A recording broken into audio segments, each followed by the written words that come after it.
Hi, my name is Jen Ruge and I manage the Weleda Medicinal Plant Gardens in Derbyshire. And today we're going to look at the Maria Thun planting and sowing calendar for July. Now that the summer solstice is behind us, it's always an interesting feeling, isn't it? Kind of a shift.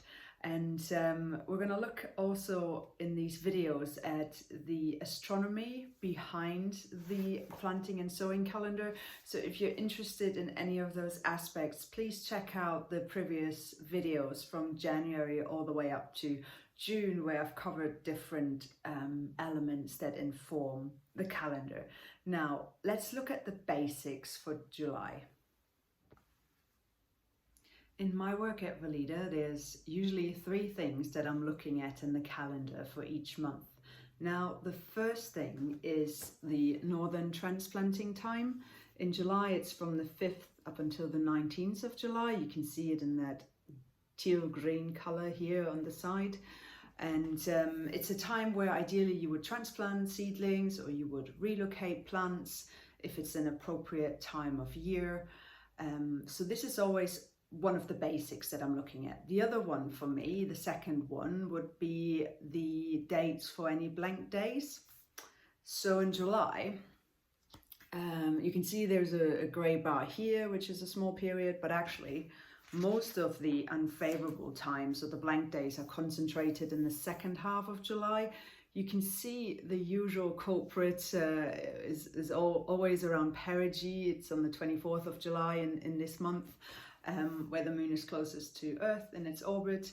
But for us, blank days are important to consider because at Weleda we want to ensure optimum plant ingredient quality, and that's why we would avoid harvesting on any of the blank days, but we also wouldn't necessarily collect any seeds or do any other crop related activities. And the third basic thing that I look at in terms of the calendar is also when the full moon is. And now in July, that's on the 21st. You can see there's a circle here because there's different schools of thought. According to Maria Thun, you would sow your seeds always on the corresponding days, like your flower days, your fruit days, leaf days and root days.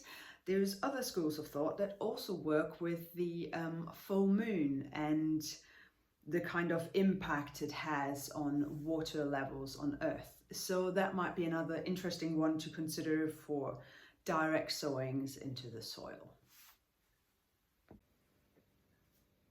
So looking at the first half of July, you'll notice there's actually quite a few yellow bars, flower days, flower times, which is fantastic because also over the last few weeks with the onset of this warmer weather, we've been able to collect quite a few chamomile flowers for the biodynamic preparation.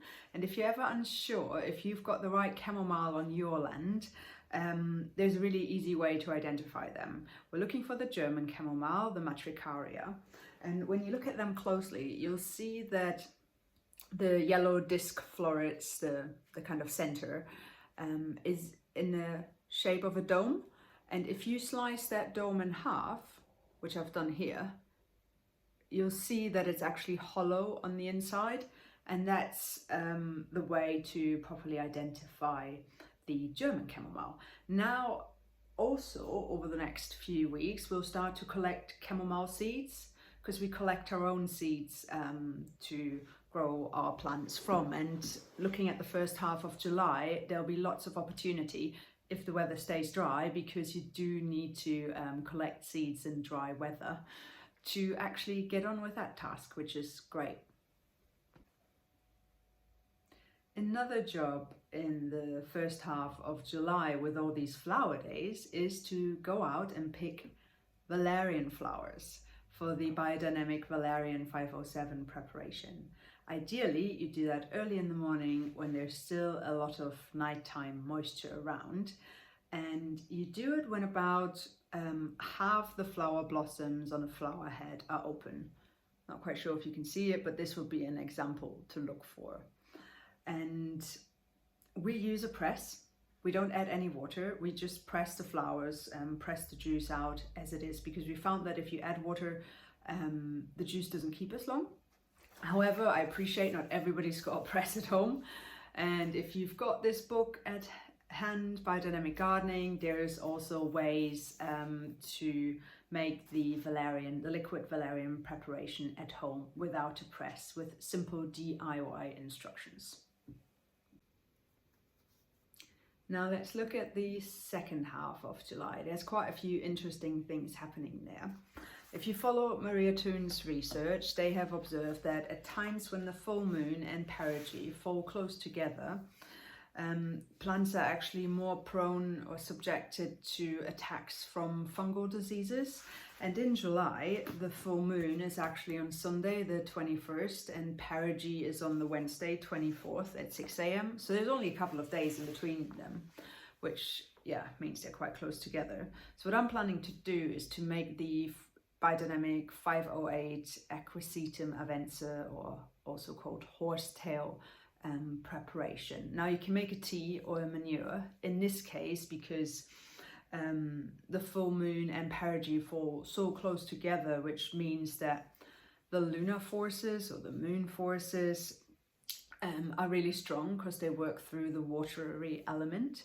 And to prevent any potential fungal attacks, I'll make the liquid manure, which basically means you make the Equisetum tea and then you let it ferment for between 3 to 10 days before you apply it.